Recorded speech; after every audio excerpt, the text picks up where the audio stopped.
Oui, merci Monsieur le Président. Cet amendement déposé avec quelques nuances sur tous les bancs de la gauche et du centre de cet hémicycle est devenu un emblème des promesses non tenues du Gouvernement. Monsieur le ministre, pourquoi refuser cette inscription de la promesse présidentielle dans la loi? Vous me rétorquerez qu'il n'est pas besoin de surcharger la législation.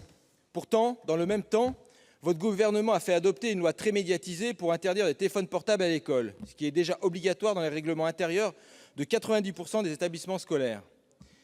Alors, monsieur le ministre, nous voulons vous aider à tenir cette promesse, et c'est vraiment sincère. Interdire le glyphosate à compter du 1er juillet 2021 est pour notre part sans exception possible. Nous voulons vous aider aussi à porter le message de la France à Bruxelles, avec la force de l'inscription dans le marbre de la loi de la position française.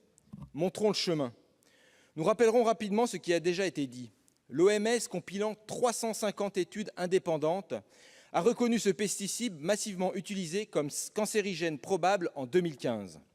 Le principe de précaution aurait déjà dû le faire interdire. Et contrairement à ce que n'a pas manqué de nous répondre la majorité sénatoriale, c'est à nos agriculteurs, à leur santé que nous pensons en premier lieu, pour justement qu'ils puissent prendre leur retraite. Porter un masque à gaz pour pulvériser n'est pas anodin. Sortir de sa journée de travail avec des rougeurs et des maux de tête non plus. Mais ce n'est pas tout. L'impact du glyphosate est une catastrophe écologique. L'air, les sols et l'eau subissent une contamination généralisée. L'impact sur la biodiversité est certain. Les insectes, les oiseaux, les vers de terre, déjà menacés, sont un peu plus décimés par l'usage quotidien de ce produit. Cela nous entraîne dans un cercle vicieux.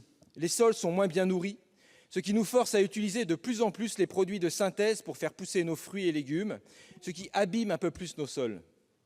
Pire, à utiliser sans arrêt le glyphosate, nous poussons à une sélection des herbes et insectes les plus résistants, plus dangereux pour nos cultures et plus difficiles à combattre, nécessitant des produits toujours plus nocifs.